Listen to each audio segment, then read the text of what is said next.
एक बार फिर संसद में आज लोकसभा स्पीकर के लिए ओम बिरला का चयन हुआ है। आपको बता दें कि ओम बिरला ने जब आज संसद की कार्यवाही शुरू की तो उन्होंने सांसदों से कहा कि अगर कोई स्पीकर अपनी कुर्सी से खड़ा हो जाए तो दोबारा उसको खड़ा होने की ज़रूरत ना पड़े 5 साल में। इसके बाद ही आपको बता दें कि ओम बिरला ने बीजेपी की तरफ से लाया गया प्रस्ताव, जो निंदा प्रस्ताव था, उसको पास किया। उसके बाद में कांग्रेस के जो सांसद थे वो हंगामा करने लगे और टेबल तक पहुंच गए। लेकिन इस बीच एक खास बात ये हुई कि जहां पर कांग्रेस के सांसद इस पर हंगामा कर रहे थे, वहीं जो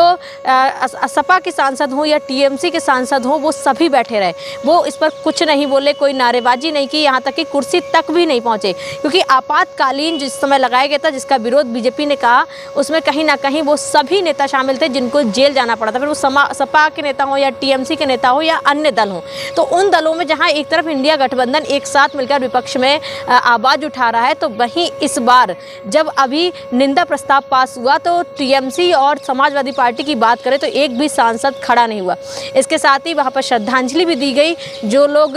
जिन्होंने अपनी कुर्बानी दी है या फिर कहें देश के लिए, तो उन सब के लिए। लेकिन इसके बीच भी राहुल गांधी जो थे वो खड़े नहीं हुए, वो बैठे रहे, क्योंकि उनको कहीं ना कहीं अपने सांसदों को छोड़कर समाजवादी पार्टी और बाकी दलों के साथ ही रहना, क्योंकि इंडिया गठबंधन एक तरफ विपक्ष मजबूत होकर संसद में अपनी आवाज़ उठाने की बात कर रहा है, तो वहीं दूसरी तरफ जो कांग्रेस की बात आती है तो पूरा विपक्ष कहें तो समाजवादी पार्टी, टीएमसी, कोई भी नेता खड़ा तक नहीं हुआ।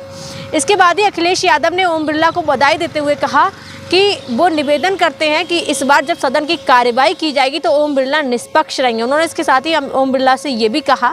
कि ये जो पद है, स्पीकर का पद, ये न्यायाधीश के पद के बराबर गरिमा होती है इसकी, और इस पर बैठने वाले को निष्पक्ष रहना चाहिए। जितना मौका पक्ष को दिया जाता है, विपक्ष को भी उतना मौका दिया जाना चाहिए, और विपक्ष की तरह पक्ष की तरह विपक्ष की भी बात सुनी जानी चाहिए। और साथ ही अखिलेश यादव ने ये भी कहा कि इस बार विपक्ष जो है मजबूत रूप से अपनी आवाज़ उठाएगा, तो इसलिए ओम बिरला को बराबर मौका देना होगा। उन्होंने कहा कि आप इस पद पर बैठ रहे हैं, इसकी गरिमा को भी समझिए और विपक्ष को भी इस बार मौका दीजिए, क्योंकि इस बार बात करें तो अखिलेश यादव और राहुल गांधी, तमाम नेता जो हैं विपक्ष में बैठे हैं, और नेता प्रतिपक्ष के रूप में राहुल गांधी को चुना गया है। और इस बार अभी तक आप देखते थे तो राहुल गांधी अकेले दहाड़ते संसद में, लेकिन इस बार उनके साथ अखिलेश यादव भी नजर आएंगे। और अखिलेश यादव ने आज भी अपनी बात उठाई, उन्होंने साफ तौर पर कहा कि विपक्ष जो है वो इस बार चुप नहीं बैठेगा, कोई भी मुद्दा होगा उसको जमकर संसद में उठाएगा और लोगों के हितों की भी बात करेगा।